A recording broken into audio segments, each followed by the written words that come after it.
કેન્દ્ર સરકાર દ્વારા થોડા મહિના અગાઉ ડુંગળીના નિકાસ પર પ્રતિબંધની જાહેરાત કરાતા જ ડુંગળીના ભાવ ગગડી ગયા હતા। ખેડૂતોને ડુંગળીનો યોગ્ય ભાવ મળતો નહોતો। હવે સરકારે ડુંગળીના નિકાસ પર લગાવેલા પ્રતિબંધને હટાવી દેવાની જાહેરાત કરી છે। જો કે આ અંગે સરકાર દ્વારા કોઈ પણ પ્રકારનું નોટિફિકેશન બહાર નહીં પાડવામાં આવતા ધોરાજીમાં ખેડૂતો તેમજ વેપારીઓ મૂંઝવણમાં મુકાયા છે। કેન્દ્ર સરકારની ડુંગળી નિકાસ પર છૂટ આપી છે, પણ નિકાસ પર છૂટ માટેનું સરકાર તરફથી નોટિફિકેશન બહાર પાડવામાં આવેલ નથી। આ જાહેરાતની અમલવારી પણ કરવામાં આવેલ નથી। વેપારીઓ અને ખેડૂતોનું કહેવું છે કે આ નિકાસ પર છૂટની જાહેરાતની અમલવારી ન થતાં મૂંઝવણમાં મુકાય છે। અમલવારી ન થતાં ડુંગળીના ભાવ ફરી એકવાર સાવ તળિયે જઈ રહ્યા હોવાનું ખેડૂતો જણાવી રહ્યા છે।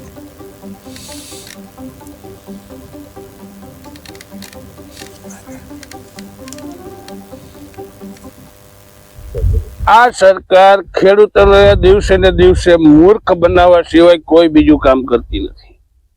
આજે 3 લાખ મેટ્રિક ટન ડુંગળીની નિકાસની 3 દી પહેલા વાત કરી, એમાં એ માયલું 1 રૂપિયાની પણ ડુંગળીની નિકાસ થઈ નથી।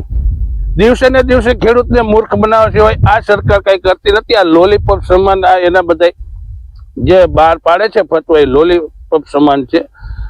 આજે આ લોકોએ 3 લાખ મેટ્રિક ટન ડુંગળી નિકાસની વાત કરી, તો ક્યાં નિકાસ નથી? વેપારીને નોટિફિકેશન આપ્યું કે નથી? કોઈ ખેડૂતને ખબર?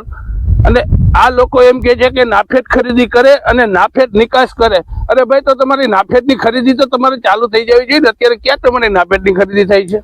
હવે એ અંદર એક લોલીપોપ છે, એમાં કાંઈ છે નહીં। જો એને ખરીદી કરવી હોય તો બજારમાં આજે 2 મહિનાથી ખરીદી કરવા નાફેડને આપીએ છીએ, ઓને આપીએ છીએ। નકામી વાત છે। એને સસ્તું ખવડાવવું જો પબ્લિકને, બરોબર છે?